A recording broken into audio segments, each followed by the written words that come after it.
the saddest part for the Black community is that oppression often breeds more religiosity, right?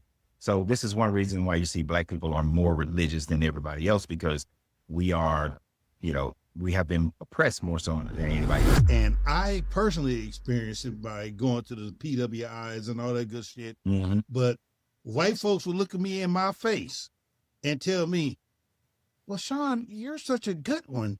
You're not like all the others. You're not like the others. And, it took me a long time to be offended by that shit. You have to disconnect your emotional attachment to the religion.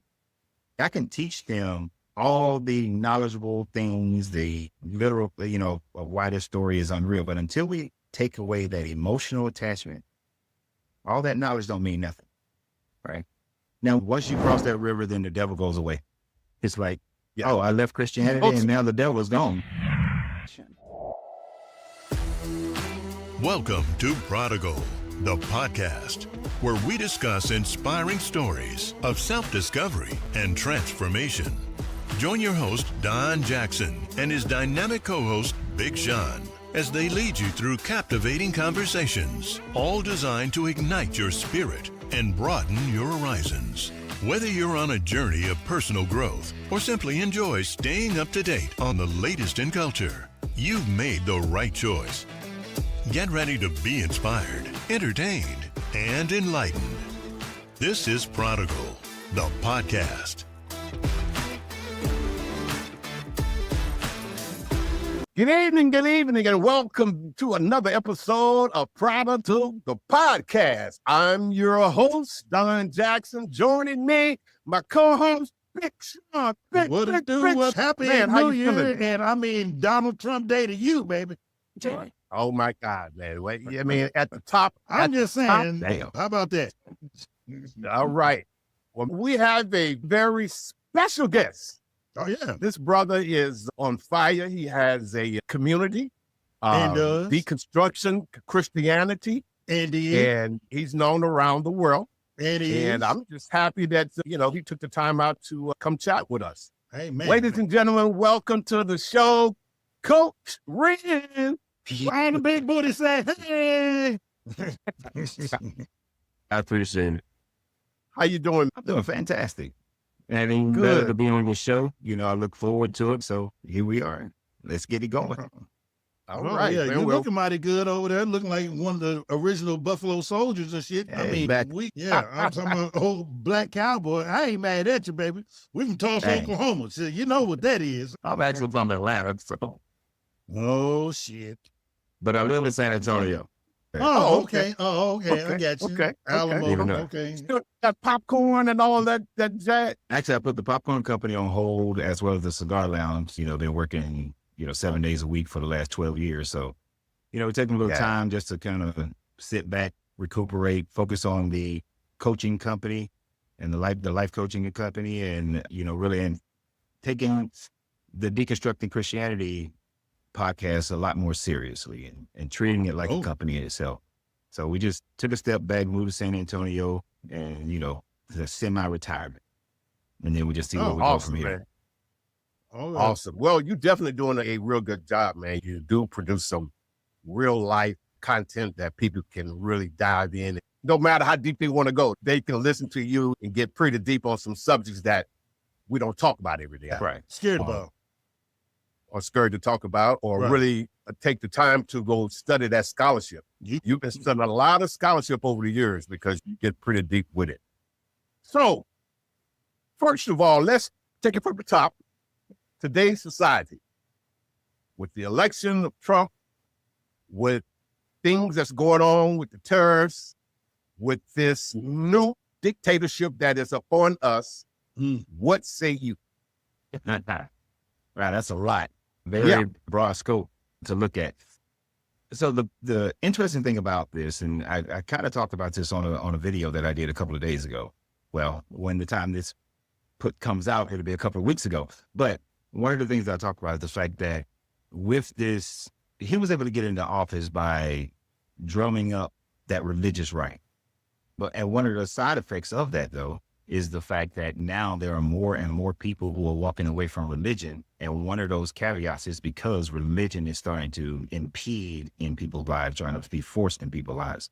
So even though he's there, it actually is going to turn out as a good thing as far as people deconstructing, because when you have a religious group that tries to assume governmental powers and the government is enacting a person in charge who's going to run religion for that government, it actually will create a situation where people start to back away even more. One of the largest group of growth is people who are walking away from religion. Matter of fact, for the United States, for every one person that joins Christianity, 6 people leave. And this is Pew Research data that was published in May of 2024. So we're going to continue to see that type of thing happening. And as he devalues the dollar, take away people's ability to be able to just live and eat, and these tariffs start to wreck the economy, people are going to see the divide between the rich and the poor grow even more. Like if you are into day trading or anything like that, if you work, then you could have been in a NASDAQ supported stock right before the tariff, get out of it, watch it plummet, short it, and then jump back in it when they put a pause on it and keep doing that. Most of us don't do that. But the like rich his friends people, did. they have done that. And so you're going to see a bigger divide within the country. And I think ultimately he's polarizing the country even more so than it's already polarized. And there's the slim chance that through that, the common enemy will bring people closer, but also through that, hopefully we'll see more and more people walk away from, the blind faith that they are caught up into. Just like how England recently, it didn't pass, but they want to make street preaching illegal. I'm pretty sure, like you guys, I like to just go out in town and not have to be a barrage of people preaching at me, or the Hebrew Israelites in their Power Ranger outfits trying to tell me what my nationality is. So trying to claim that I'm an Israelite. So I'm overly optimistic in most situations. So I'm always looking for where is the silver lining in everything. But this is a very, very dark cloud. Very dark cloud. I agree. Very dark cloud. And I do also agree that it's really for the better. This needs to happen now than later, because as you see it's unfolding, people are like, wow, people don't know what to do. They really believe that this country was, we were about to overcome. We shall overcome. Now, the saddest part for the Black community is that oppression often breeds more religiosity, right? So this is one reason why you see Black people are more religious than everybody else, because we are, we have been oppressed more so than anybody else. Now, I'm not claiming victim mentality. It's just the reality of things. And that's how it normally goes in any situation. This is why Africa is an incredibly religious, sub-Saharan Africa especially, is incredibly religious, because it's the cell of hope. When you feel like the government is not for you, the police are not for you, the education is not for you, economics are not for you, the only hope that you may be able to muster is running to a church and they selling you that just keep on going, the first will be last and the last will be first. But if the first will be last and the last will be first, but everybody's still getting in. So it doesn't matter if I go in first, or it doesn't matter if I go in last. So if it doesn't matter and everybody goes in, why the hell am I sitting here suffering? That's the logic that we have to come to realize, and that all this suffering and accepting all this negative laws and provisions and executive orders that are coming down that are affecting us, in a negative format, we shouldn't be accepting of that. When you got these people out here, like the pastor Mitchell, whatever his name is, something Mitchell, where he's telling Black kids, Black parents that you need to submit yourself to authority. I don't know if you saw him, this whole thing. Yeah. You need to submit yourself to authority.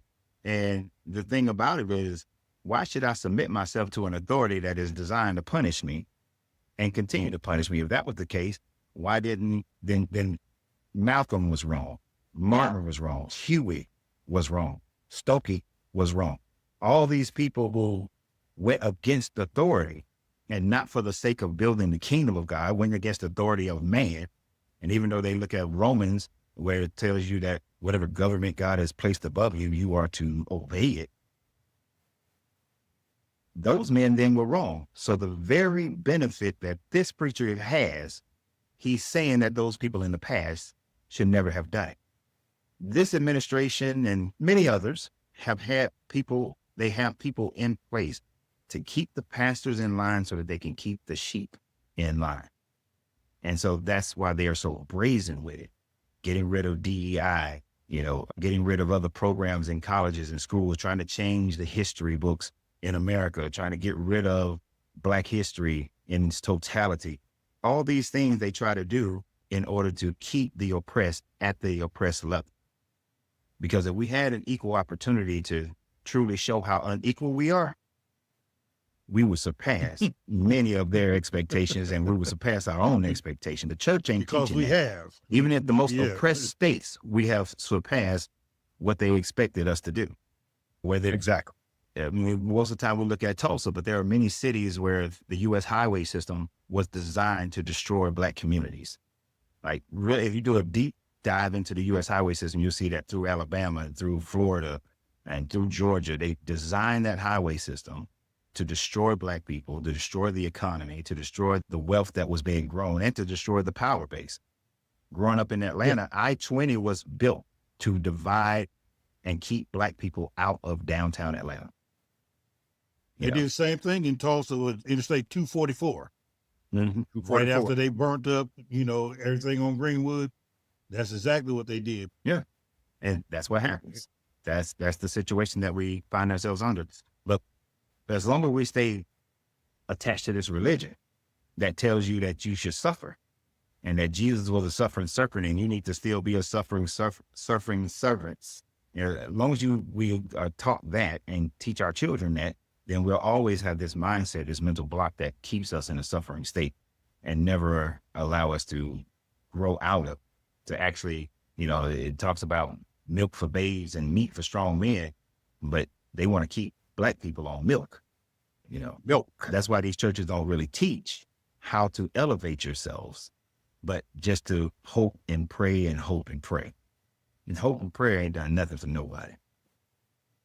Woke up. Exactly. So tell me, when did you start deconstructing? Well, it's my pathway was kind of interesting. So at 9 years old is when I first started asking questions. But from 9 until about, say, 25, 26, I wasn't trying to deconstruct from Christianity to walk away from it.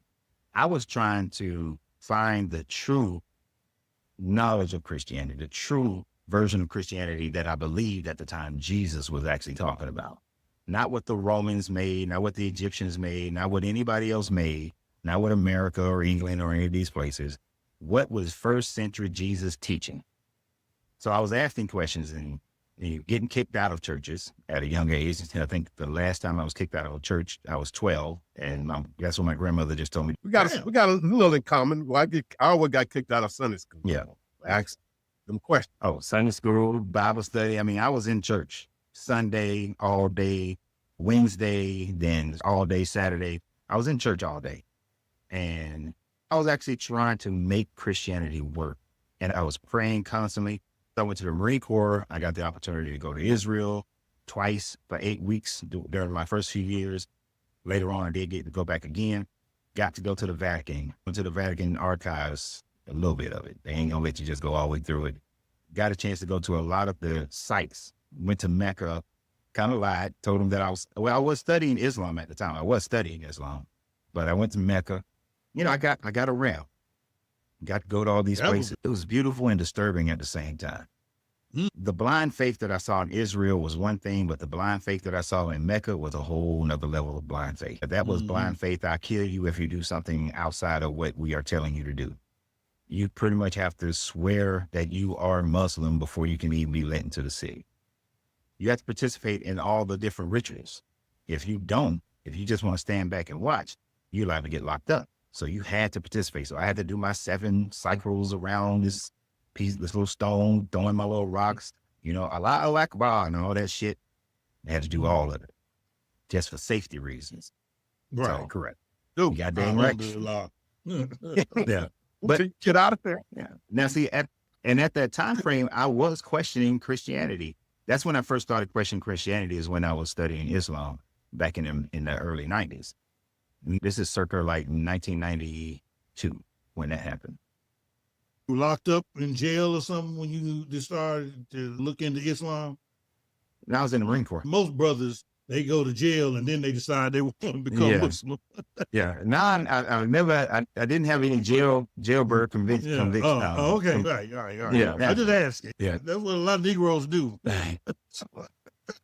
They feel safe on the yard, you know. But I just went through those years and then got stationed in Germany, got to go to a lot of places, visit a lot of historical sites, and just start seeing how. And one of the important things that happened is that I met a curator of the Museum of Tel Aviv, Israel. Me and him was pen paling for years. Right. Yeah.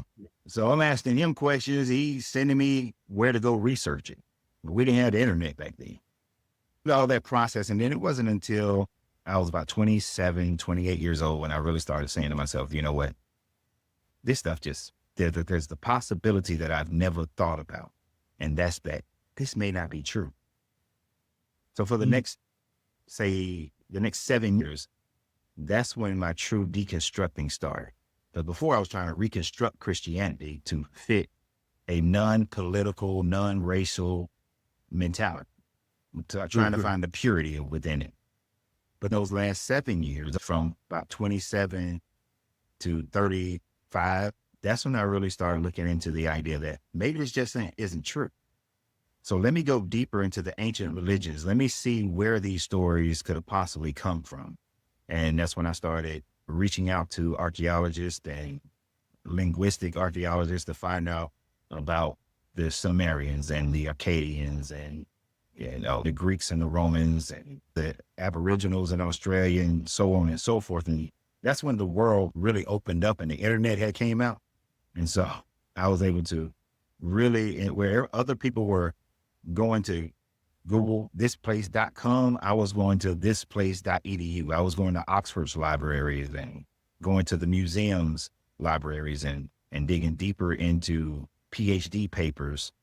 So you can go online and right now, if you was doing it, you would either use like Academia EDU or Google Scholar, which is different from regular Google. And you can find PhD papers where somebody got their dissertation writing about why the Gospels were not written by the actual apostles. What was the political ramifications of Irenaeus or Caesar, Tibius of Caesarea? And so when I started getting into that level of understanding, I started to see how this religion was created for political reasons. The more and more I saw that, by the time I was 35, I had just walked away from it. I told the pastors that I was under, I actually went back to all the pastors that I previously used to be under and told them that this is all to be false, to be plagiarized religions through a normal process of separating from one group to another group and creating an ancient antiquity for ourselves. And many of them to this day, I provide counsel to them because they struggle, yet their finances are too attached. So they can't walk away, especially the ones who are in the Methodist church. They're fully. They're struggling with the fact that either they fucking with little Timmy or fucking with Sister Bertha. Do you think most of them, I can't see how you can go through theology school and really believe this shit when most theology schools tell you this ain't the truth. This is the truth. That interesting. So one of the churches that I had belonged to, what they wanted to do was give me a scholarship to go to the Dallas Seminary, right? And Dallas Seminary, I believe it's Baptist. And but before I was getting ready to go, I was all for it at first. And then the thing that struck a nerve with me is that my pastor at the time, who had graduated from Dallas Seminary, told me that before you go there, your faith needs to be strong, because he then let me know that you're going to find out a lot of things that are taught in the church that are not actually in the Bible. You're also going to find out that a lot of things are doctrine and not Right. Bible. Facts. You got Right. and you'll find out the history of all these different translations and how they came about and all the politics around it. So your faith has to be so cultivated that you're willing to say, regardless of all this information that they're giving me, I'm still going to believe this. And that caused me pause. But I was like, that makes no sense. I should go to seminary and get stronger in my faith, right? Right. So you know that what they say, the one thing that you won't find in the Bible that you expect or you think that's in the Bible. What's that? Yeah. White people. It's a couple now. Ooh. Well, let me not say white people. Let me say some very, very light-skinned people. We got light-skinned niggas too. Yeah. Pontius Pilate would have been a very light-skinned man, you know. Oh, okay. He wouldn't have been white, but he would have been very light-skinned, you know. All Mediterranean people during that time frame were people of color. When you look at those, the Bible is not really centered on the Levant, though it's really a Mediterranean story.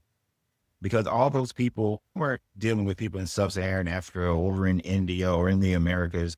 Everything is really connected with Mediterranean people. So you just went around the land of the Mediterranean. Is the culmination of the biblical stories, because they're pulling from all these other Mediterranean sources, which would include the Levant as well, which would include Mesopotamia. They're pulling from all those sources. And that's why you see Greek influence and Roman influence and Phoenician and all these other influences. A lot of people like to think of the Kemetic story being the heaviest part, but the heaviest part actually is Mesopotamian stories that created the beginnings of the Bible. And even some of the prophecies or the prophetic thought processes that the Bible supposedly has. But these are all just old Mesopotamian stories with some additions of Egyptian and Greek and Phoenician and all these other people. There ain't many white people, no. Light skin, so I'm gonna retract that. There ain't no white people, just some very light skinned, some very light skinned people of color. That's it. Light-skinned people of color. I go with that one. Yeah, you really don't get white people till a few centuries later, because even your people, even your Italian people in around the time frame of Constantine still would not have been mixed up with the more Germanic tribes or the Norwegian tribes. So that mixture still would not have come yet. And this is even before being conquered by the Moors. They still wouldn't have been, Scandinavian white. They'd have been like a little olive brown, Yeah, olive brown. Yeah. So question, where do white people come from? The mountains. All right. There's this movement of people who start to look at, rhDNA and Neanderthals and that sort of thing. But one of the things that they're mistaken is that even the Neanderthals were people of color. The adaptation of melanin depletion started about 8,000 to 9,000 years ago when the Northern Europeans began to start settling more inland because of animals and farming. The lack of eating a seafood diet caused a decrease in their melanin. Their natural environment didn't require as much protection from the sun. So the northern people who were black and brown started decreasing about 8,000, 9,000 years ago to the point where the lighter skin became the dominant gene. White people still have levels of melanin in their skin, but it's really just an adaptation from a different diet and living in that northern climate. The situation where that gene started becoming the more dominant gene happened around about 6,000 years ago. So you have like this 2,000 year migration of melanin leaving the skin. And we can still see this with when the first Asians went across the Bering Strait and became the Inuits. They were originally dark-skinned people, but for the ones who stayed up in the Alaska, Canada areas, they started becoming lighter, whereas the ones who moved into what we call today North America, Central America, South America, they still maintain their darkness, which is why when the Mali went over there, they found other people of color. And then when Columbus went there, he found Black people and the indigenous people because we had already been trading with them.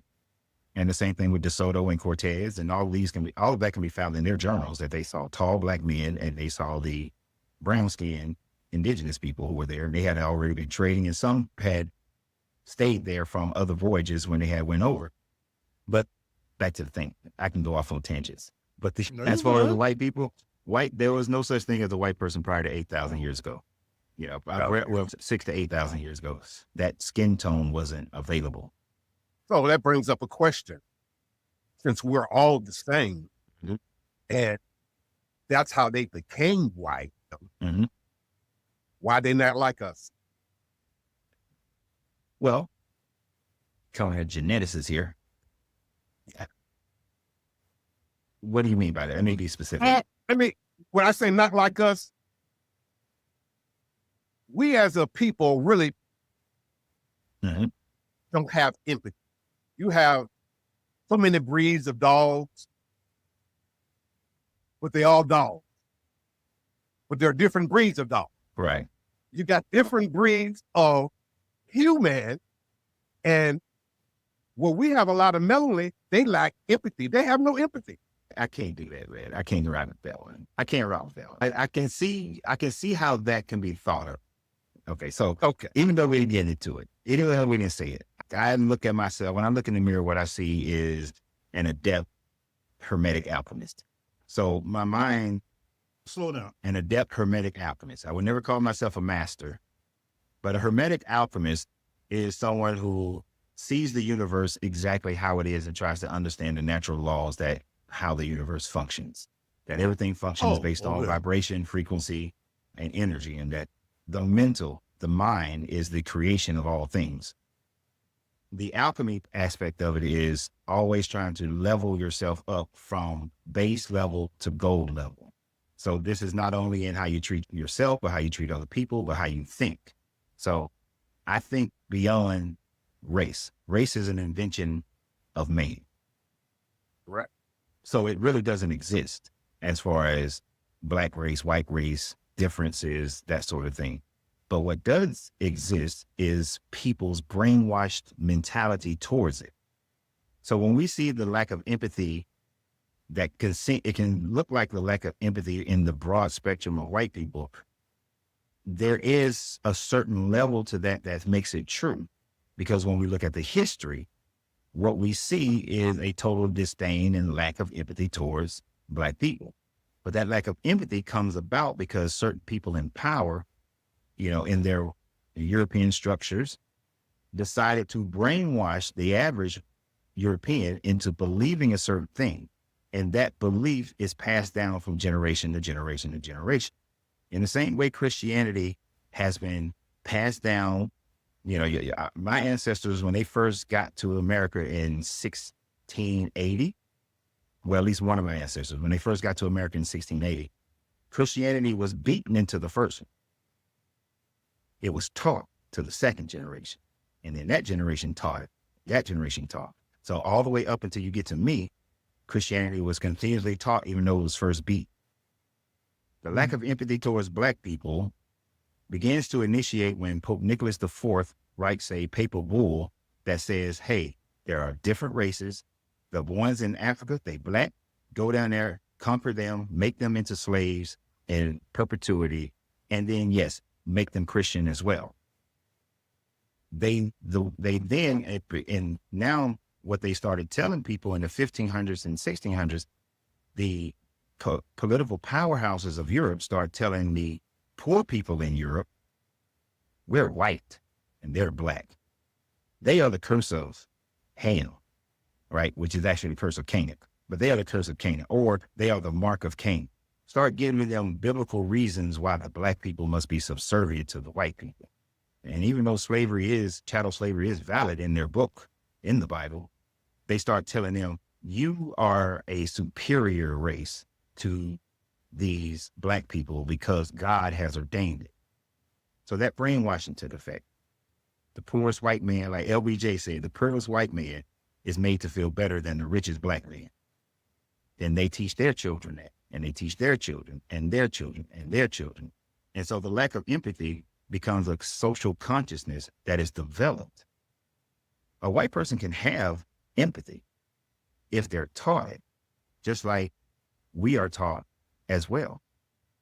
We were taught to have an extra empathy for white people.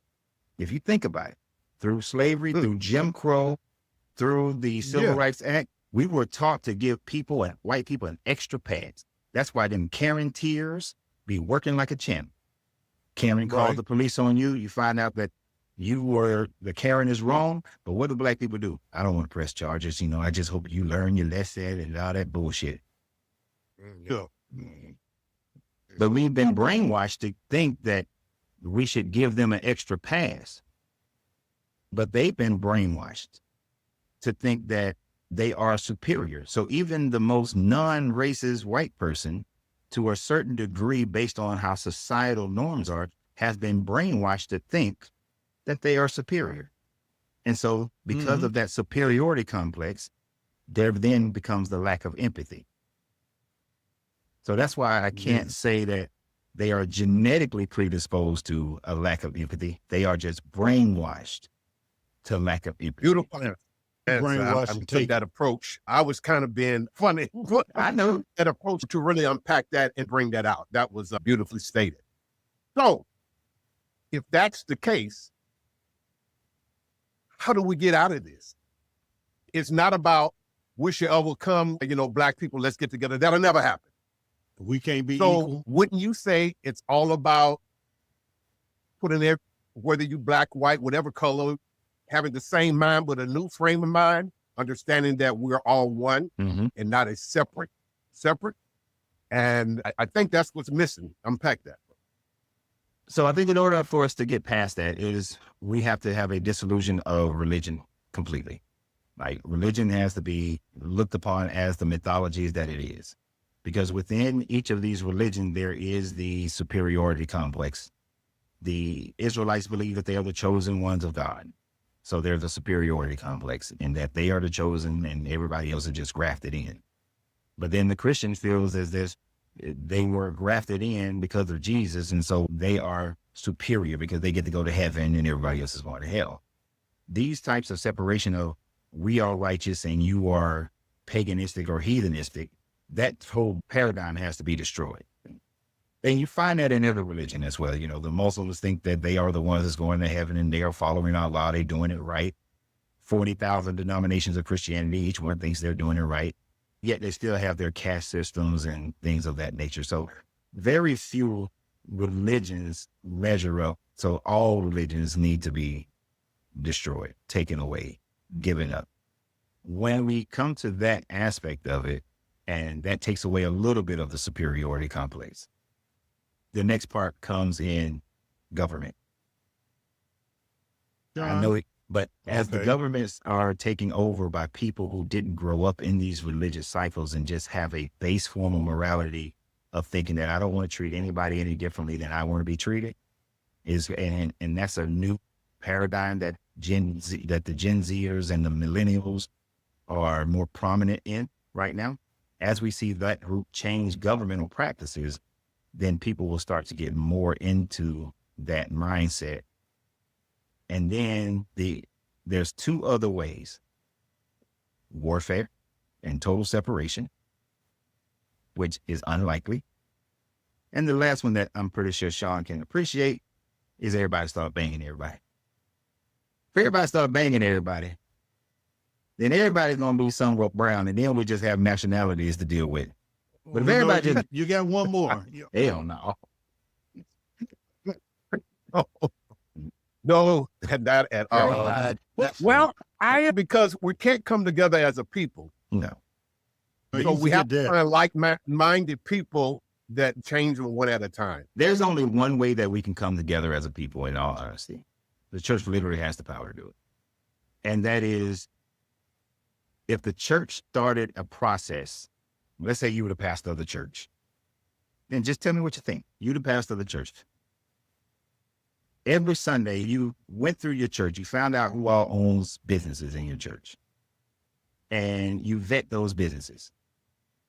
There's an NDA to say that they're not responsible for any things you mess up, but you vet the business that they're a legal, legitimate business.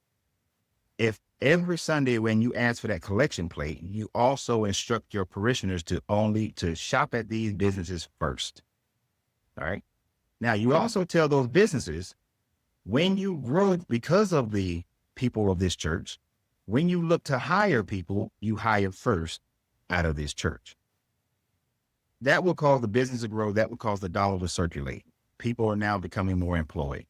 On the profit side of the church, you start to buy plazas and you put businesses from the people in your church, from the business program that you're teaching them how to develop a business. You're also teaching basic economics. You're teaching credit. You're teaching all these different financial programs and customer service and other trainings like computer training, just whatever you need to teach in this church to grow the level of market worthiness of your parishioners as well as the businesses.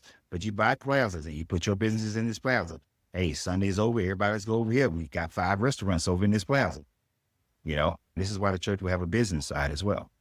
And then after the church grows enough, you add a bank. Now you start banking with your people. You start buying all the free open houses in your community, and you give mortgages to the people in your church to buy the houses in this community. So basically, when a church builds the economics of their neighborhood and the people in that neighborhood, one, you're going to become a mega church because everybody wants to have some money. They want a house and they want to be financially free. So you're going to draw people in. Other business owners, that church support business. I'm going over to that. You know, I want to buy a house. I done seen everybody in this church get a house. I'm tired. I've been living in an apartment since I was a child, and now I'm 40 years old, still living in an apartment. People will flock to that because it takes care of their basic needs of provision and security. The church grows. Pastor becomes the mega pastor. You can have all these trappings because all your people are also getting their part, you know, for whatever level they want to do it in. That level of economics would bring a community together because that's what we see in the Jewish community. That's what we see in the Vietnamese, the Spanish community. When they're in a city where there are lower economics, they pool their economics in their community to grow. And that's all we have to do. The nations do it in a heartbeat. And not every business is going to be successful, but you'll have a higher probability of success. And economics is what could bring us together. But the church could do it easier than anybody else, unfortunately. Interesting concept, man. Yeah. I can see that working if you could get people on one card. But once again, that class system, you know, I'm a bishop. Yeah. I went to I can see how you work through that because everybody wants their own. Yeah. For about 7 years, I went to every church I possibly could go to in the Atlanta area and tried to talk these different pastors into doing it. And all of them were afraid of losing their 501c3. Right. I'm like, look, these people got to invest in themselves if you want them to then invest in you. No faith in believing and stepping out on faith. Yeah. That's like, you should be stepping out on faith in this. No, I ain't talking about my faith. I wasn't talking about my faith. I got you. Yeah. And I was like, no important person in the Bible is poor. Think who was, right, that's true. None of them was poor. Yeah. Yeah. Abraham got wealthy, pimping his wife. Yeah. Them last 12, shit, none of them Negroes were poor. Yeah, exactly. Let me tell you, there's a part of the Bible that lets you know that them 12 weren't poor. Yeah, that whole story about them feeding 5,000 people with a 2-piece fish sandwich. Yeah, right. There's a line in there where I don't know which apostles supposedly said it, but that joker said it would take us working 30 days in order to feed these 5,000 people. Now, I want you to think about what kind of money are you bringing in that 1 month's pay you can feed 5,000 people? That's not poor. Yeah. Go get 12 poor people out the hood right now and see if they can make enough money to feed 5,000 people. Hell no. You got to have something. Yeah. And remember, Peter was out there fishing, got all that fish. He had to call his other boats in. There's no that fleet. Mm-hmm. So, yeah, fleet. Yeah, these not poor people. Yeah. They weren't important. Ain't nobody in the Bible poor who is important. So, you know, when you were talking about how we get separated from just in our culture itself, I couldn't help but think in the way that white people encourage us to be separate from our people. And I personally experienced it by going to the PWIs and all that good shit. Mm-hmm. But white folks would look at me in my face and tell me, well, Sean, you're such a good one. You're not like all the others. You're not like the others. And, you know, it took me a long time to be offended by that shit. And I'll be like, well, what's the others? Yeah. Shit, what do the others do? Yeah. Well, we gonna see what we ain't gonna take. That lack of empathy brainwashing, that didn't just happen with white people. It happened with us as well. You know, this is why we love good times. Because we can relate to good times. I couldn't relate to good times. And even though I was poor at the time, I thought good time was some bullshit. Right. Because I was like, Really? hell yeah. Did you relate to the Jeffersons? For the most part, and except for the ignorant attitude of George at times. You know, the buffoonery that he would display, that part, and his anger issues, that part I couldn't. But I sure hell could relate to build a business, work hard. Then once you start open up one shop, open up a 2 shop, 3 shop, got 7 dry cleaners going on, and I'm finna move on up. The only thing I didn't like, they never showed him giving back and helping other people run. That and his anger was the only parts that I was like, that's messed up. Oh, so you were different. You seen things differently from a long time ago. You wasn't like the others. No. You wasn't like us. Your I ass ain't was like different on the block. I always felt like different. Like, Listen, Hey, Don. alchemizing sin through the spirit realm. I ain't going there fucking with Rim. yeah, pretty much. That nigga be on some bullshit. I just be like, why would you self-inflict that word? We ain't reclaiming nothing. That word cannot be reclaimed. That word has one meaning, and that is to dehumanize people. And so I was like 10, 12 years old, fighting 16, 17-year-olds who wanted to call I me used that. to feel that way too, but it's just a common thing that I do now. You know, one day you never know, I might go and just like drinking soda. I'm going on a fast. I'm not drinking no more sodas. And then I can sit back and say, you know what? I ain't saying nigga no more. I never could understand that. You mean this black boy, these 2 black boys don't got no parent, no family? You know black people don't do that. We don't push our kids off to no white families. This is the bull. You know, I used to turn that shit off. I come down, see my cousin watching, turn this off. I'd rather you put on a Western or some shit than to watch this nonsense. Hey, wait, hold on. So did you watch the Cosby Show? Actually, yes, I did. I watched the Cosby Show. Okay.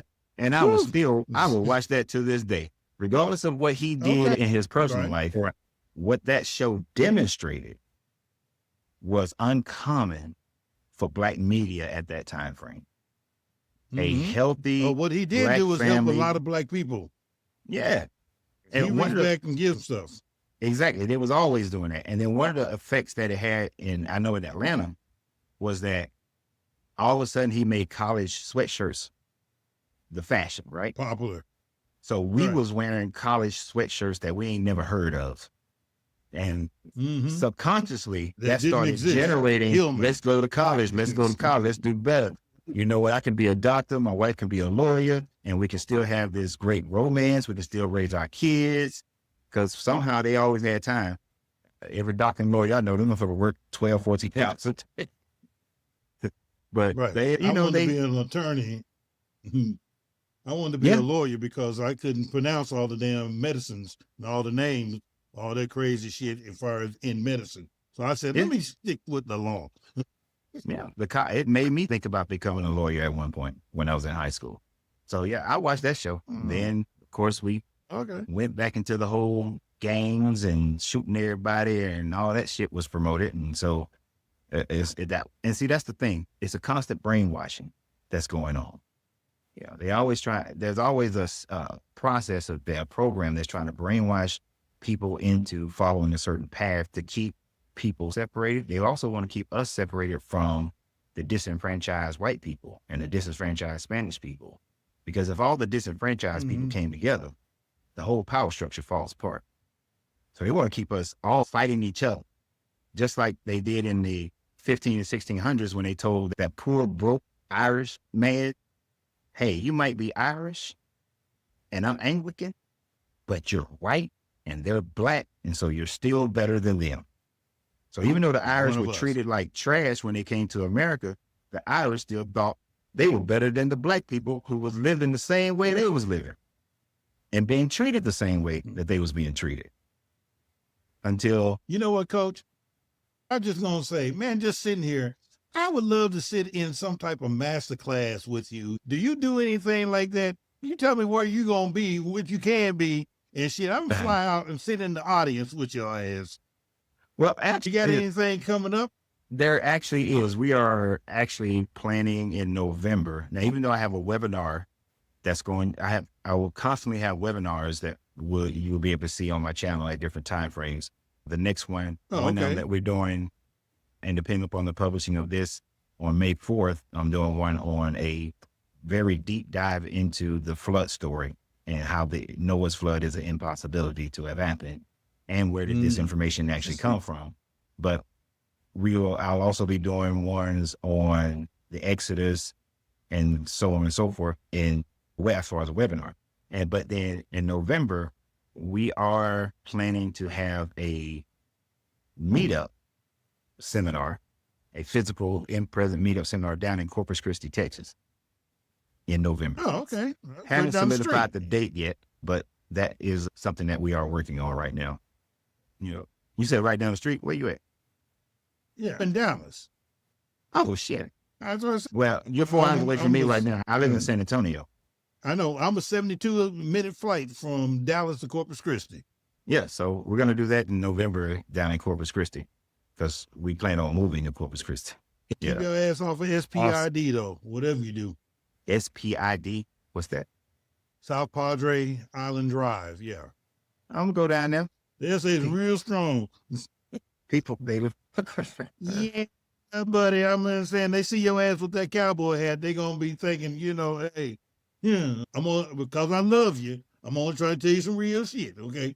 See, let me tell you about that hermeticism. See, that hermeticism exudes an energy vortex that surrounds me that it just makes people gravitate and they're like, I want to hate him, but I just can't hate him. Can't hate him. Yeah. Last night on my live, the Bible believer, he came on and he wants to hate me. He really does. But the more we talk, the more I can sit down and have a beer with that guy, even though I don't drink beer, but I can sit down and talk to that guy. I could actually be cool with him. If it wasn't for, we could probably be friends if it wasn't for this one issue. They all feel that. He black. Well, that's that one issue. Some white ones. But there was one other cat that felt like everybody loved him too. Who was there? Jesus. And he found out there was a whole lot of people that hated his ass. So the story so right. So according to the story. Yeah. Because so the story ain't real. real. To the cross. According to the story, okay, is the story real? No. Jesus to the cross? Nah. There's no Jesus. Yeah. See, there's two Jesus. Hey, but no, wait. Oh, there's hell two no. Jesus. There's the biblical literary Jesus. Okay. And I said two, there's five. There's 5 Jesuses. Oh, hell. Wow. Make up your damn mind. I got you. It's now 5. we got 5 Jesuses. So A white Jesus. There's the one, the biblical literary Jesus. Okay. And then there's the 4 Jesuses that were itinerant preachers that was written about, that their story was combined together to then make the beginnings of the biblical Jesus. And then decades to centuries go by and the story is elevated and turned into a big fish story. Like when you went to Corpus Christi, you caught that little ass fish that big, but by the time you got to Dallas, the fish was this big. Right. Yeah. So what you have is, Josephus ben Matthias, who became the scribe for Titus Emperor, he wrote in his War of the Jews and everything about 4 different itinerant preachers who was going around claiming to be messiahs. One flipped tables, another one has a brother named James, another claimed to have done some healing and all that.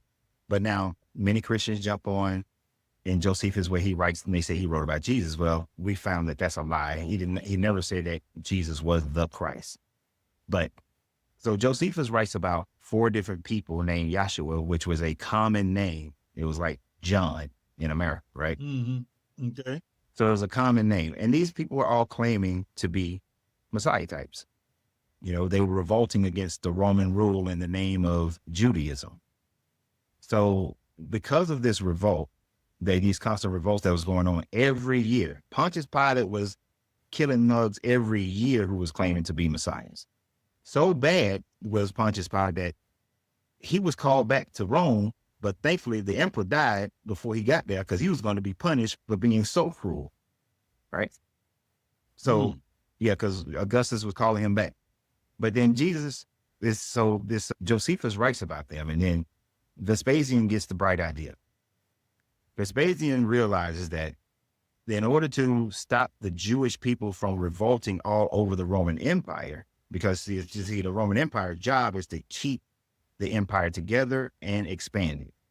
But the Jewish revolts happening in Alexandria, in Judea, in Rome, in Anatolia, all of this stuff is happening. It's disrupting the Roman Empire. And them paying they had their temple tax that they was paying so that they didn't have to worship a statue of Caesar in their temples. All this stuff was causing problems. And this story of Messiah was the biggest issue. So his thought process is, let's create a passive version of Judaism. And so the first Gospels are then being created in and around that.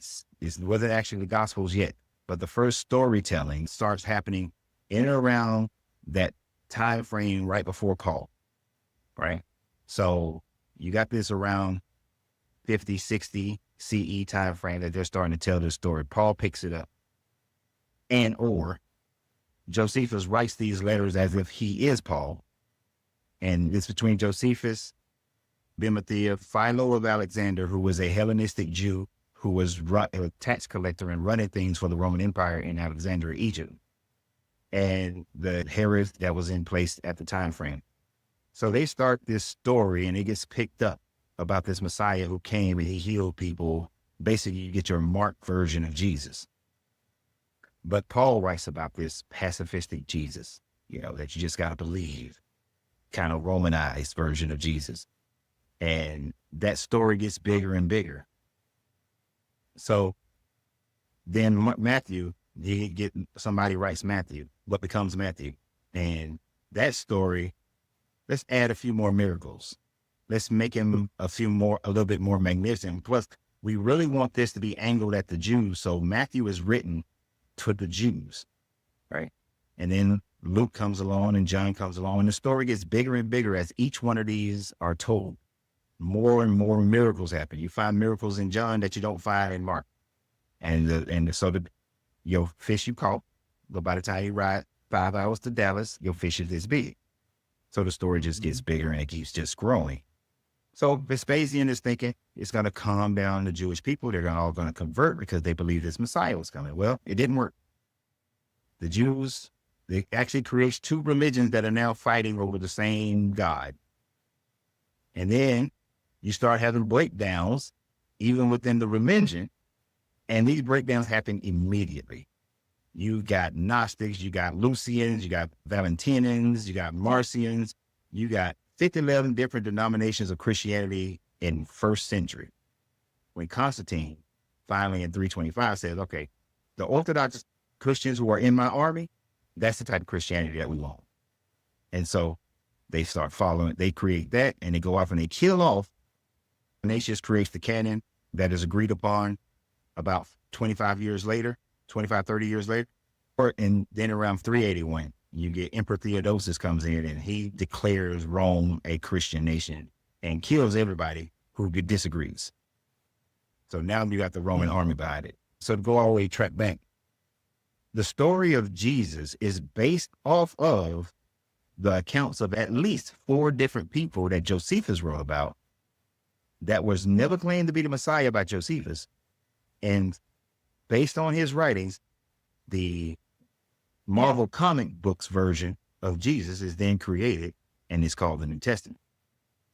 So Uh-huh. Jesus, the biblical Jesus, don't exist, but it's based off of the attributes of at least 4 different people who never did any of the things as far as the supernatural stuff that the Bible claims. These people just preached and started a war. Like Barabbas. Barabbas' name is Jesus. His name is Barabbas, Yeshua, whatever his other name is. But he's a Don, check Wait this a out. minute. So Don. you mean to tell me Jesus didn't walk on water? Hold on. What, Don, do you realize what just happened here? We getting ready to go viral with this shit because for the first time in life, I know I have just heard that there's not 1, not 2, not 3 and 4, but 5 different Jesuses. And now I want to know, so we done broke the story right here on Prodigal Podcast. And I want you to know that, I don't know where this man read this shit at because we ain't never heard of no shit like this here before. But this is what I want to know. I want to know what's Jesus' mama and daddy name was Joseph and Mary. Because that's the Jesus, I mean, that's the only Jesus I haven't heard about. That when I say my prayers tonight, I say in Jesus' name. So tell me what Jesus, all this time I've been lied to? Mm-hmm. Yo, man, got him money. Now, the Joseph and Mary names were, it's easy to understand how the Joseph and Mary names were chosen. So when Matthew and Luke are writing, they are writing to the Jewish people. And in order for them to make Jesus fit, Jesus has to come from the line of David, right? Now, they knew the line of David, and mind you, they're writing this decades, almost a century later after the story supposedly happened, right? So they are claiming, oh, there was a guy named Joseph in, first century, about 50, 60 years ago, 70 years ago, and he was from the line of David by his ancestry. There's this other woman, her name was Mary, that he was married to. She's from the Levitical line that tracks back to Aaron. So that gives you to the Moses. So what we're going to do is we're going to put them 2 together as the mom and daddy of Jesus, Hercules, From the heavens? Achilles. Yeah. You telling me now that God has sex with multiple bitches around here? Yeah. Oh my God. It's a common, Push God. that was a common belief. As common as people think of resurrections today, that was a common thought. That, hey, so you got females walking down the street, throwing their leg wide open, talking about come get it, God. For real. Yeah, pretty much. Man, quit playing. Quit playing, man. Yeah.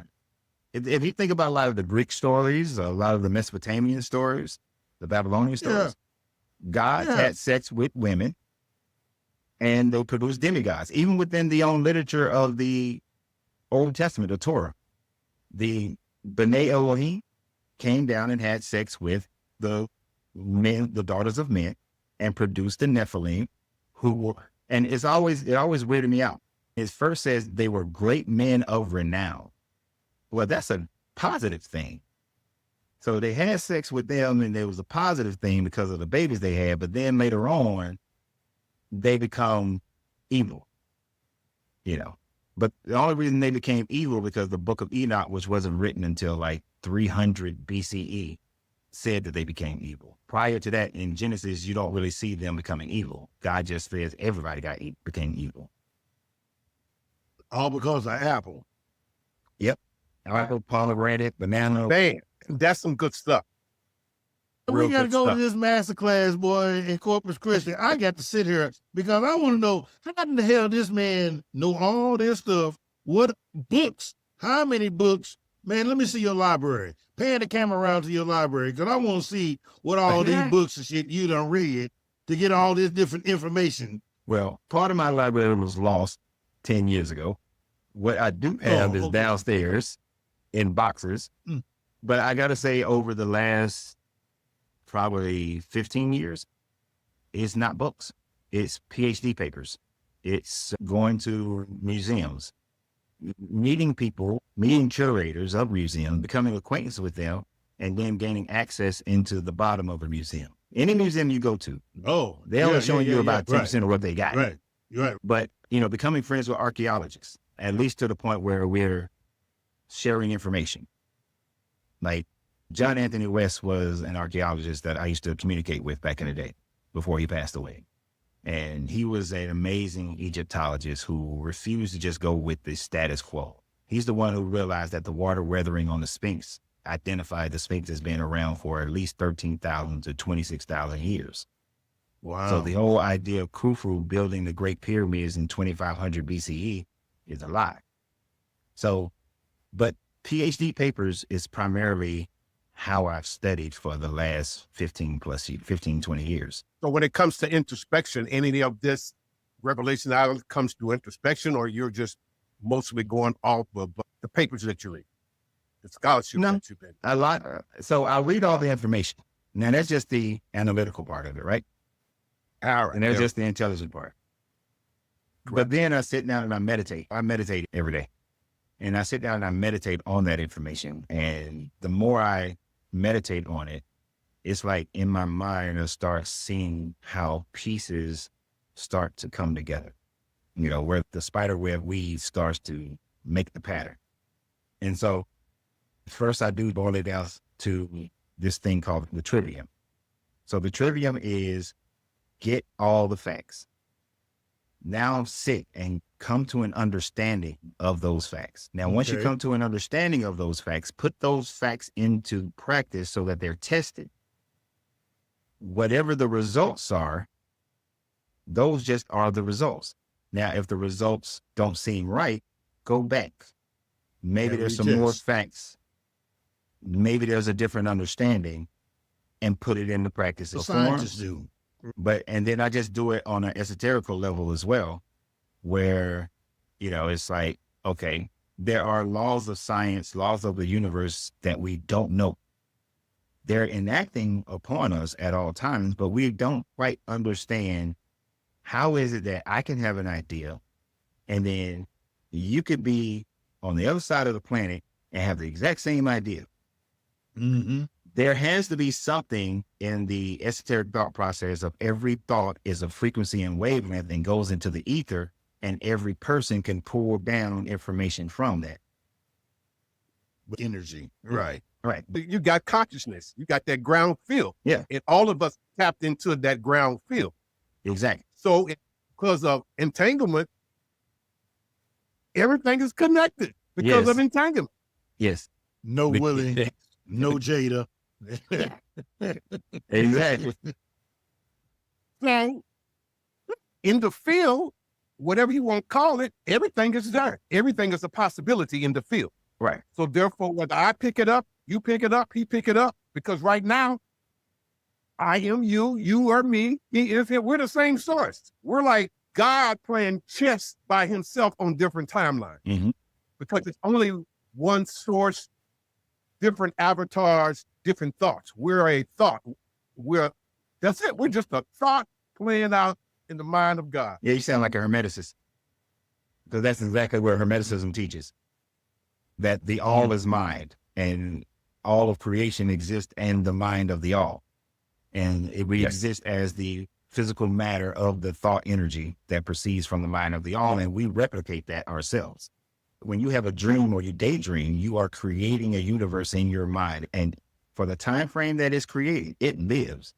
Time right now has nothing to do with how time passes in your mind. Like when you dream, you may only dream for 15 minutes, but you know, I had a whole month worth of stuff happening in your mind when you was dreaming, right? So time becomes irrelevant. In the idea of Hermeticism, you also find this in Gnostic teachings and the teachings of the Tao by Lao Tzu, and Buddhism to a certain degree. You get this metaphysical thought process that allows you to tap into that.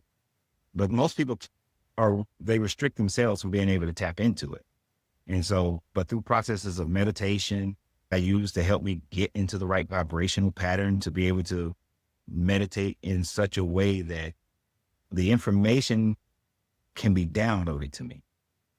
So when I take all that stuff I've read, and then I download from the ether or from the mind of the all, as you may say, then it becomes clarified. The understanding is then there, and those are the things. And then I start to realize, what is it within me that blocks me from being able to have that clarity?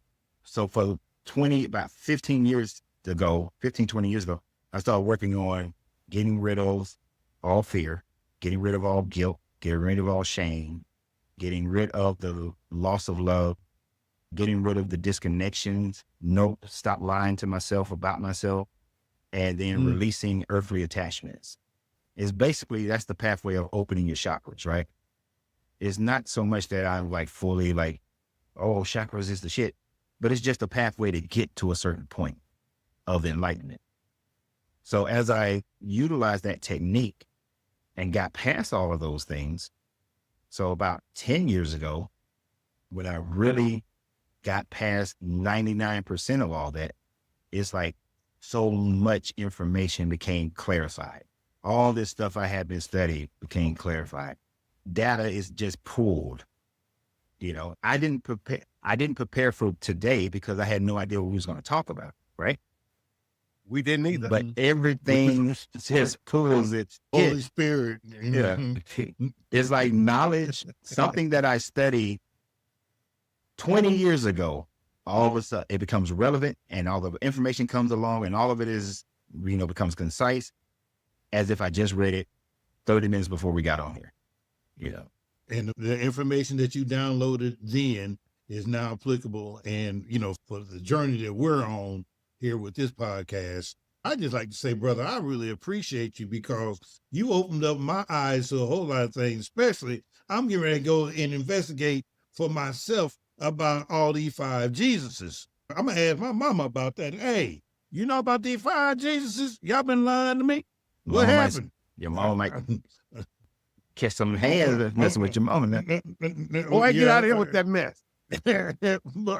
Boy, there's only one black Jesus. Yeah, but we all good, though. It's Holy Week. Holy Week, and you carrying on like that? The sad part is that he probably would have been more, if he was a real person, he would have been more of a medium brown.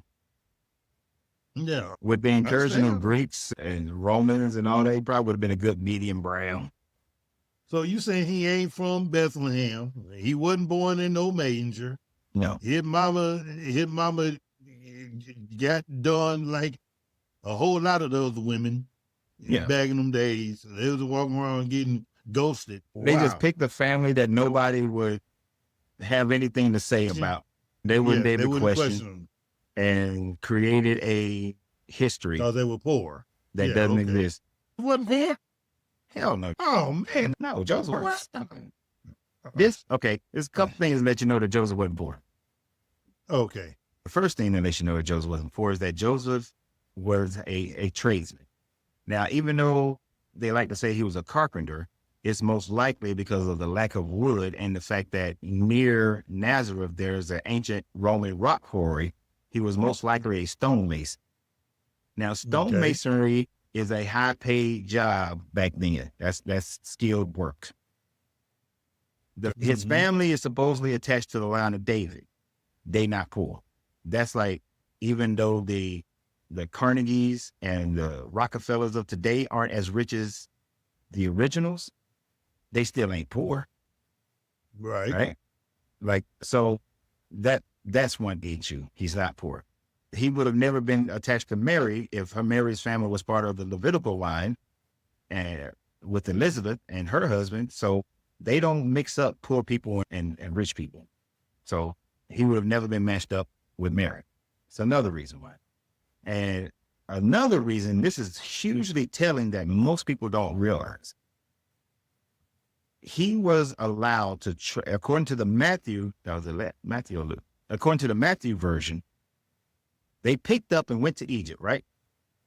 They went and crossed state lines, country lines. So back then, in order for a person to leave Judea and go to Egypt, you had to get paperwork from the state, like a passport, right? And you had to go to the king to get that. Now, if they was killing all the babies, he would not have gotten that passport, right?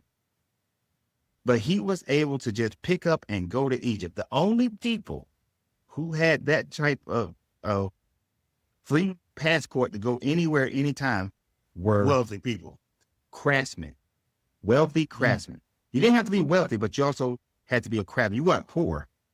But if you were a stonemason, because the work of stonemasonry was needed throughout the Roman Empire, they didn't need just Pilate or Herod or any governors to give him paperwork at that moment. He just could pick up and go because they all wanted it. So that joker wasn't poor. He was in a very desirable skill trade. I'm forgetting all about all of those stories and what you hear about it. Dude, you just don't woke up, man. Damn. Huh. I'm serious. I don't know what the fuck feel right about now. Week. Yeah. I'm talking about this nigga done fucked up my whole Easter. You know what I'm saying? I'm sorry. This brother done fucked up my whole Easter. Just go and put some blood on the. That's it. Put some blood on the door. Okay. Just go. You know, it's all the Passover, circumstance anyway. I mean, Lord. Honestly, God don't know which house is an Israelite house and which house is an Egyptian house. You got to put some blood on the door. So just go and put some blood on the door. Oh, Jesus. The hour is getting a little late. It's all right. Yeah, I'm going to hear it. And we're going to wrap this up. All right. Shoot. If someone came to you, they're looking to deconstruct from religion, what would be your advice?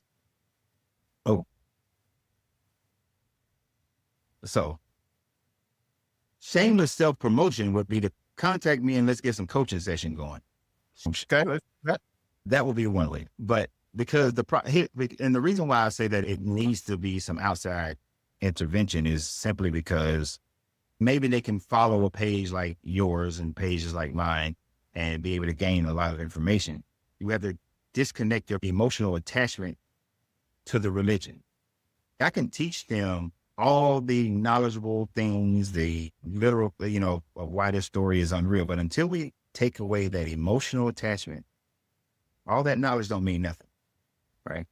Now, one way to do that is to begin by assessing all the information about the Bible that is wrong, that is contradictions, that is historically inaccurate, and that is fairy tale, what they picked up from other groups. So yes, they should go and learn all those things, study how the Bible was created and all the characters don't match up the history. Then they need to be a part of some type of coaching or a group of people who can help them through the emotional part. Because you're going to piss off some family. You might lose some family. You might lose some friends. Then when you start to feel alone out there, there's a natural tendency to run back to what's safe. And you got that emotional attachment. So you need people around you to let you know that it's okay for you to emotionally detach from this religion, because that's the thing that's holding most of them back. There's a lot of people who know that the information is wrong, but that emotional attachment causes them to have cognitive dissonance and just ignore that information.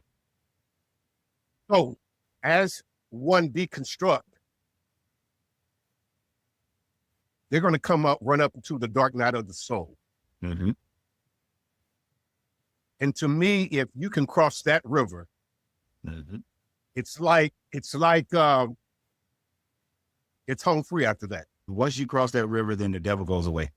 It's like, oh, I left Christianity and now the devil's gone. And what they have to realize is that everybody, whether you were a Christian or not, you're going to go through stuff.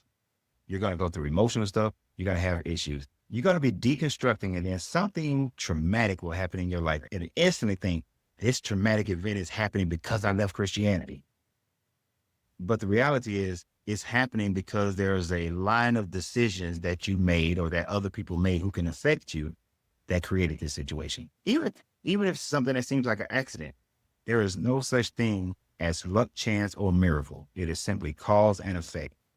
The things that we don't know what the causation is, we call those luck, chance, or miracle. When you're deconstructing, when something like that happens, the first thing you do is start to think, but right, what if I would have stayed? Well, even if you would have stayed, you still would have been driving down I-37 at this time frame, and the drunk driver on the other side of the road still would have came to hit your car, and then you're in the hospital. Same shit would have happened. Right. There is no difference in that thing, in that process. You still would have got COVID. You still would have went through the same process. Hence the same phrase, the bad things happen to good people. Yeah. And then the biggest bad dark night things happen to believers. Yeah, bad things happen to believers, but the biggest dark night of the soul is going to be the family members. Those people that you love, that you believe love and trust you, the relationship that you have, the connection you have is bigger than anything else. That's the part that when they start to disassociate from you, don't want to talk to you no more. I got people whose they mama disown them because they walked away from Christianity. Whole families disown them. That's the part of loneliness, because that was your true safety net, was that connection that you have. And I teach those people that family ain't got nothing to do with blood. It ain't got nothing to do with blood, ain't got nothing to do with who you grew up with. Family is the moment right now of who is in your life that loves you for being you, accepts you for being you. You know, my family is very Christian for the most part. Well, the older people in my family are Christian for the most part. If the young ones or something else. My mom and my aunts were just here. And we had a wonderful time because they just accept me for who I am. You know. And I had it easy in that regard. My struggle came with other people who I had let get close to me who were part of the church. And then when they found out, they, disowned me, people who I had given more of my energy towards their family than I gave to my own family. And then they disowned me.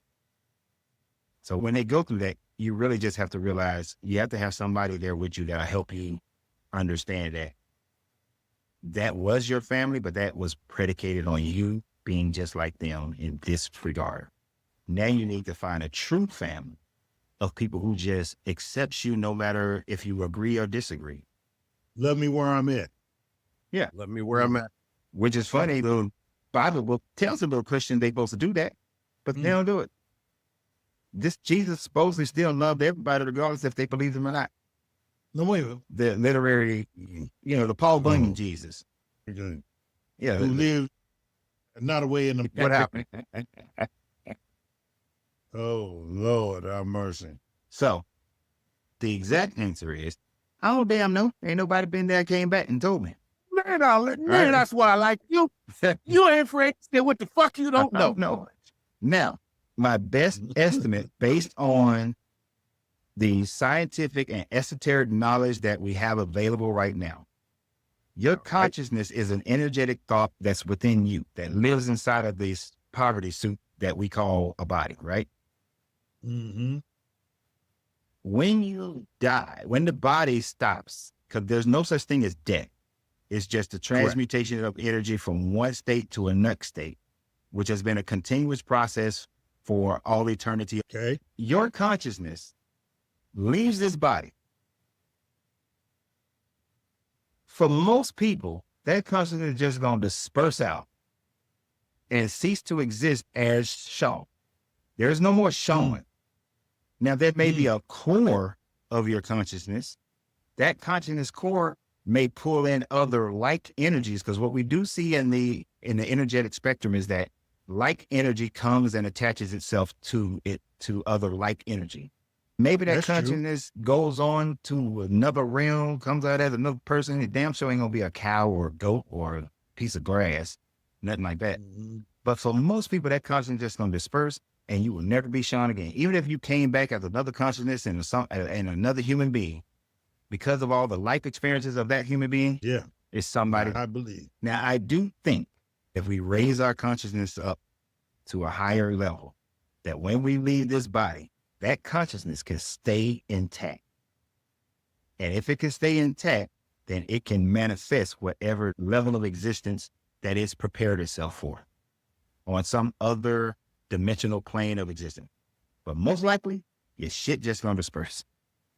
Bro, I got a question. So remember earlier you said that you got looked at starting at the age of 9 because of the questions that you start having in and around the church. Mm-hmm.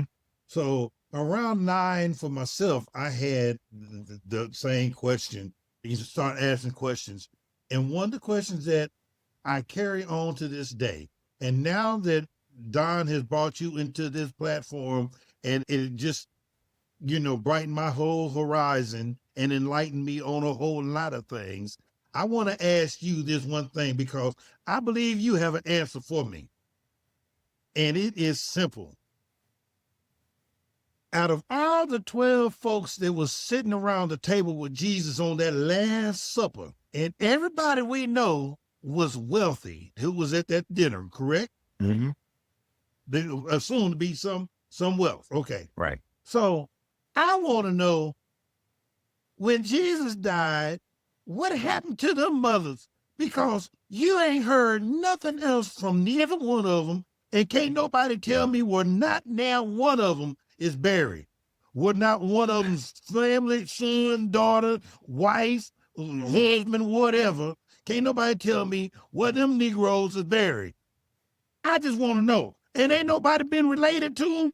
And all this time, just imagine, if I was Peter's great times 1700 nephew, do you know how rich I would be? And I'm just saying, ain't nobody can to nobody that was in the Bible. With Google and 23andMe and all the shit we got out here, I just want to know. And because your black ass, Mr. Cowboy himself, the Buffalo Soldier, is up here with us, please help me, sir, to help me where I can have a better kinetic energy amongst myself and not thinking that I am crazy as hell. Well, I can't help you with the crazy as hell part because I think you got that on lock. All right. Oh. 2 ways of thinking about this. Hell. The simplest and most direct answer is none of them existed.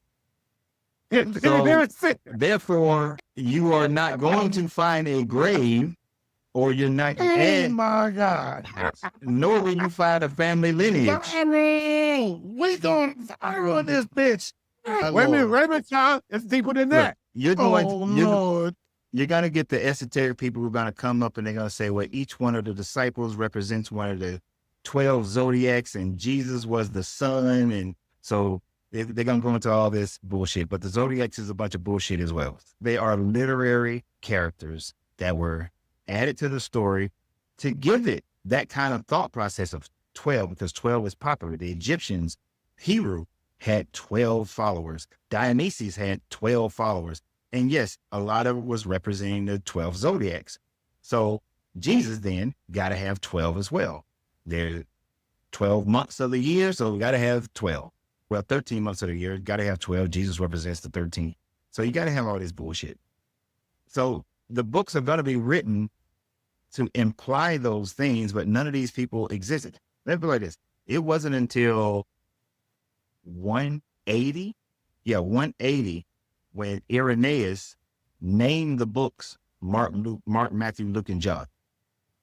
So none of them fools existed. So no. Peter didn't exist either. Nah. You tell me, oh my goodness. Where the Catholic Church uses the term that, when Jesus said, upon this rock I will build my church, right? Okay. When in that same verse, when the Jesus character is returning to Peter as a proper name, is Petros. But when he says, upon this rock I will build my church, he uses the term Petra. Let's talk about inanimate objects. And is not referring to the actual person. But they took that, manipulated it, massaged it, gave the doctrine, and said Peter now is the first pope. The first pope was actually Peter. That's a tradition. That's not a reality. There's actually no lineage or paperwork or ceremonious situation where Peter was the pope and then the next pope and the next pope and the next pope. They made up the history of the pope, the papacy, in order to connect it to Peter. None of these people can be proven to exist because they didn't exist.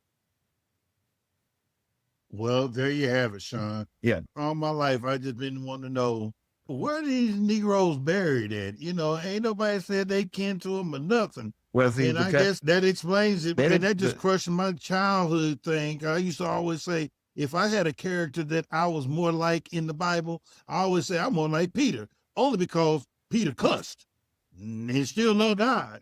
But that was, and Peter would fight, you know what I'm saying? Jesus, come on, let's whoop this fool's head, you know? And if you read more, then all of them did different things. Like Thomas supposedly went out to Mesopotamia and then out to India. Mark went to Egypt. Peter actually went to Rome and got into a magic fight with this other dude named Simon.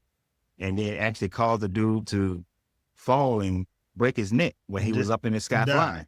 Well, damn. According to the literature, Peter probably was in Rome and then he supposedly was crucified upside down. And I didn't know how they was flying. No. Oh, so you know what that give me? I'm quite sure you familiar with Wakanda. So Wakanda Forever. So did you see Wakanda 2? You know, of course. When this fool come flying out the damn water with the fins on his feet and shit. Yeah, that's you talking about Namor. I get it. Let me show you how deep that. Let me show you how deep that go. That's a whole bunch of comic books on my wall. Love it. Let's get out of here, man. Right. Man, I tell you, we could talk for another 2 hours, but once again, we want to be respectful to your time as well as our listeners. But we definitely want to bring you back, Coach Renz. Of course. Your level of knowledge and practicality, you can break it down to the common core where the layman can digest it. And that's what I love about you. You're not coming from just book knowledge. You're coming from some real scholarship. Thank you. That you teach yourself. This one said you have the research yourself on the things that you teach. And I just commend you, my brother, to continue to do what you do. You are a beacon, a light out here in the world, especially in the conscious community, deconstructing folks one person at a time. So how can everyone get a hold of you once again on Facebook, Deconstructing Christianity, as well as YouTube? Yep. And Instagram. All your socials is the same? Yeah, all my socials are the same, Deconstructing Christianity. Now on YouTube, if you type in Coach Renz, which is RENZ 33, it comes up a little bit faster. But yeah, Deconstructing Christianity, you looked it up, you'll be able to find me. And, subscribe to the channel, follow, like, become a member, subscription holder on Facebook. You gotta, what that thing say, leave the church and finding God. So, you want to support those channels. You want to support this channel, and you want to also support my channel. And I don't know if Sean has a channel. But yes. Absolutely. Absolutely. We want to definitely, guys, go support him. He's doing a fantastic job.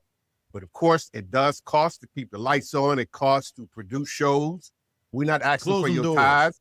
Over here, we don't believe in tithes. We don't believe God even needs your money. Hold on a second, Doc. Close them doors. But you do want to sow into good ground, something that is helping you. You want to support it, and that's how we spread the news. Once again, they need to get come up off that cash. Come off that cash. I done had the ushers close the doors, so ain't nobody moving. And the thing about it, I like being real with people. I tell them straight up, look, if you send me some money through Cash App, I'm buying. I usually on my lives and a lot of my videos, I smoke cigars. I tell them straight up, if you give money today, it's going to cigars. I'm going to buy some cigars with it. There's no, if you give money, you're going to get this overpouring and your cup going to wash over. No, if you want this information to continue to flow, if you still want to grow, if you find that it has value, like everybody who's listening right now, if you find value in what the Prodigal podcast is doing, then support it, because this takes a lot of time, effort. It takes equipment, takes editing, it takes people. So support this podcast because it's bringing something to you, and you will pay for everything else that brings you value. So you need to pay for this one. You need to support this channel as well. Right. Any closing word, Mr. Sean? Yeah, I do. I just want to say, Coach Renz, I really appreciate you, brother. And I'm serious. I consider it to be an honor to be able to sit down and actually talk to you. I believe that, you know, I'm going to speak some words over your life. I believe that you are really getting ready to be effective and be a beacon for, you know, a lot of people to follow and finding themselves on their new journeys. And I appreciate that. And I'm getting ready to log on and join your YouTube channel right now. I'm going to be one of your new followers. Appreciate I'm it. going to tell everybody I know and everybody besides people that see this podcast. But yeah, I'm getting ready to tell them, hey, that's the dude that was talking about, you know, we got 5 different Jesuses, you know. Stuck on that part. I just want to thank you, sir, for making me rich. Oh, you going to make us rich because we get ready to go viral. Yes, sir. All right. Well, ladies and gentlemen, you've been listening to Prodigal, the podcast. I'm your host, Don Jackson, my co-host, I'm Big Sean. and Hey. Coach. Man, we want to thank you. Yes, we do. Peace and good night. Thank you for tuning in to Prodigal, the podcast. We hope today's episode inspired you to embrace your own journey of self-discovery and transformation.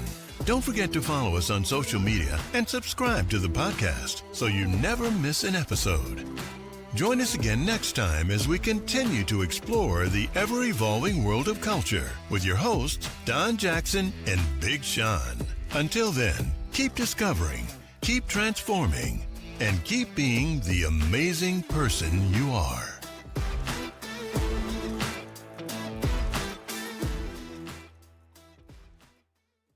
Peace.